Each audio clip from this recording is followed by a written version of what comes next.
TTV पक्षाला निसर्गमित्राने दिले जीवनदान. प्रथमोपचार करून पुन्हा निसर्ग अधिवासात सोडले. नाचनवेल कन्नड तालुक्यातील दहेगाव येथील शेतकरी सुखदेव वाणी यांना शनिवार दिनांक 13 सप्टेंबर रोजी शेतात जाताना रस्त्यात टीटीव्ही पक्षी दिसला. त्याला उडता येत नव्हते. त्यांनी तात्काळ नाचनवेल येथील निसर्गमित्र देविदास थोरात यांना या संदर्भात माहिती दिली असता देविदास थोरात तात्काळ त्या ठिकाणी पोहोचले व टीटीव्हीच्या पायाला जखम झाल्याचे लक्षात आले. त्यांनी पशुवैद्यकीय दवाखाना नाचनवेल येथे प्रथमोपचारासाठी घेऊन गेले. पशुवैद्यकीय अधिकारी डॉक्टर तय्यब अत्तार यांच्या मार्गदर्शनाखाली प्रथमोपचार करून आपल्या घरी ठेवले. त्यानंतर दुसऱ्या दिवशी पाणी पाजून खायला दिले व 14 सप्टेंबर रोजी निसर्गरम्य आदिवासात सोडून दिले.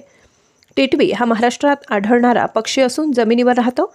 लहान कीटक, बेडूक, मासे, सरडे आणि शंख शिंपल्यांतील जीव खातो.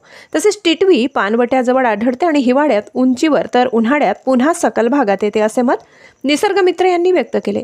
आपल्या परिसरात कुठेही वन्य प्राणी पक्षी जखमी अवस्थेत किंवा मृतावस्थेत आढळल्यास प्रथम वन विभागाशी संपर्क करावे. संपर्क न झाल्यास माझ्याशी संपर्क करावे असे मत निसर्गमित्र यांनी नागरिकांना विनंती केली. त्यांच्या कार्याची सर्व स्तरावरून कौतुक होत आहे. शेतकरी सुखदेव वाणी दहेगाव यांचे निसर्गमित्रांनी कौतुक केले.